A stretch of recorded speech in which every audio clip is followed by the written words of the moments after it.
মমতা বন্দ্যোপাধ্যায় যে পরিকল্পনা করে হিন্দুদের নাম বাদ দিয়েছে সেই পরিকল্পনা তা ওনার পূর্ণ হবে না। সবটাই মমতা প্রশাসনের চক্রান্ত। মমতা ডিএম এসডিও বিডিওদের দিয়ে অনাচার অবিচার করাচ্ছে। আর যেটা তৃণমূল অপপ্রচার করছে সেটা একদম ভুল। এরা মানুষকে মাতিয়ে দিয়ে মানুষের ভিতরে দাঙ্গা সৃষ্টি করছে। এসআইআর এ কিন্তু বহু মানুষের নাম বাদ গেল এবং বহু হিন্দু মানুষের নাম বাদ গেল, কি বলবেন? এসআর এখানে করেছে মমতা বন্দ্যোপাধ্যায়ের চাকরি করা কিছু বিএলও। তাদের মমতা বন্দ্যোপাধ্যায় যে পরিকল্পনা করে হিন্দুদের নাম বাদ দিয়েছে সেই পরিকল্পনা তা ওনার পূর্ণ হবে না। তার কারণ খুব তাড়াতাড়ি তারা ডিএম অফিসে দেখছে লাইনে দাঁড়িয়ে পড়েছে মানুষ, অ্যাপ্লিকেশন জমা দিয়ে আধার কার্ড ভোটার প্যান কার্ডের মাধ্যমে তারা নতুন করে প্রত্যেকটা হিন্দুর নাম উঠবে এবং রাষ্ট্রবাদী প্রত্যেক মুসলমানেরও নাম উঠবে। বলা হয়েছিল তো সব থেকে বেশি যে 7 নম্বর ফর্ম, সেই 7 নম্বর ফর্ম বিজেপি জমা দিয়েছিল।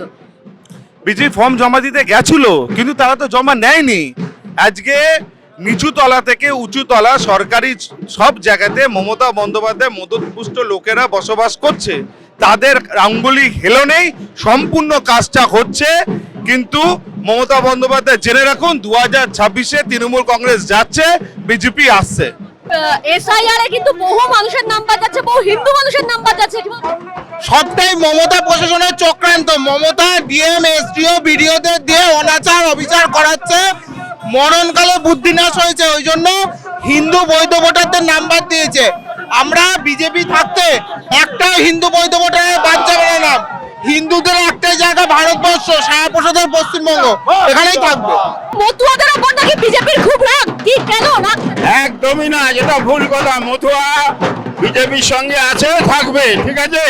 আর যেটা তৃণমূল অপপ্রচার করছে সেটা একদম ভুল। এরা মানুষকে মাতিয়ে দিয়ে মানুষের ভিতরে দাঙ্গা সৃষ্টি করছে, ঠিক আছে। এইটাই সব থেকে। মমতা বালা ঠাকুর তো বলছে শান্তনু ঠাকুর সিএ নামে টাকা তুলছে। না না না, ও মমতাবালা ঠাকুর উনি তো ক্লাস 3 পাস, উনি কোনো লেখাপড়া জানে না, উনি ভারতবর্ষের সংবিধান জানে না, তাহলে উনি কি করে এইসব অপপ্রচার করছে? আমরা দেখলাম বহু মতুয়ার নাম কিন্তু বাদ দেওয়া হলো এবং মমতা বালা ঠাকুর, যিনি ঠাকুর বলেন মমতা বালা ঠাকুর, তিনি কিন্তু বলছেন যে শান্তনু ঠাকুর, সুব্রত ঠাকুর ইচ্ছাকৃত নাম বাদ দিয়েছে মতুয়াদের, বিজেপি ইচ্ছাকৃত নাম বাদ দিয়েছে মতুয়াদের, কি বলবেন? এসআইআর হয়েছে, আমরা বারবার বলার চেষ্টা করেছি যে এসআইআর মাধ্যমে সংশোধন সঠিকভাবে হোক। তো সেখানে দাঁড়িয়ে যেটা হয়েছে সেটা হলো যে আমরা কারো নাম বারবার বলেছি যে অনুবেশকারী ছাড়া যারা ধর্মের কারণে এখানে এসছে তাদের নাম যেন বাদ না যায়। এবং এই বাংলার মুখ্যমন্ত্রীর এই সব শিক্ষক যারা বিএলও হয়েছে তারাই এই কাজটা করেছে। এটা এদের ডিএম যারা এই সব কাজ করেছে সবই এরা, এবং ওখানে পাঠিয়েছে। তবে যে নাম কাটা গেছে আমরা বাড়ি বাড়ি। মতুয়ারা শরণার্থী নয়, শুধু মতুয়ারা শরণার্থী হবে কেন? শরণার্থী তো ওখানকার সমস্ত জাতি, সে চক্রবর্তী বলুন, চৌধুরী বলুন, সবাই এসছে। শুধু একটা মতুয়া বলে দাগিয়ে দিলে হবে না। 1947 সালের পরে মতুয়াদের উপর এত রাগ কিসের? কাদের? আমাদের মতুয়াদের পরে কোনো রাগ নেই। আমাদের মতুয়াদের পরে আমাদের বিরাট বিশ্বাস যে আমাদের ভারতের কোনো প্রধানমন্ত্রী, তিনি সেই যেখানে হরিচাঁদ গুরুচাঁদ ঠাকুরের জন্ম, সেই জন্ম মাটিতে যে বলেছিলেন যে এমন মহামানবের জন্ম, আমি সেই মাটিতে এসেছি, এবং সেই মাটিতে প্রণাম করেছিলেন তিনি। আমাদের কোনো বিদ্বেষ নেই, হিংসা নেই।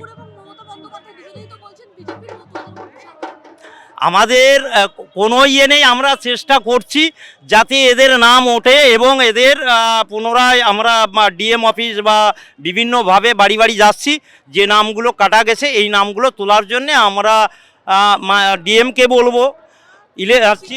সিএ নাকি বাংলাদেশি দাগিয়ে দেওয়ার একটা নতুন পদ্ধতি। সিএ এটা 1947 পরে যারা এসেছিলেন, যারা এখানকার মুখ্যমন্ত্রীও ছিলেন, তারাও কিন্তু সিএ করেছিলেন। সেই জ্যোতি বসু থেকে শুরু করে যে এখানকার নাগরিকত্ব নেওয়ার জন্য সিএই করতে হয়, এটা কিন্তু করা অনেকেরই করা। তো তো এটার কোনো দাগিয়ে দেওয়ার কারণে আমি লন্ডনে গেলাম, আমি ভারতবর্ষ থেকে লন্ডনে থাকি, তো আমার এখানকার ঠিকানা দেবে তবেই তো ওখানকার নাগরিকত্ব দেবে। এ নিয়ে কোনো দাগিয়ে দেওয়ার কোনো প্রশ্ন নেই।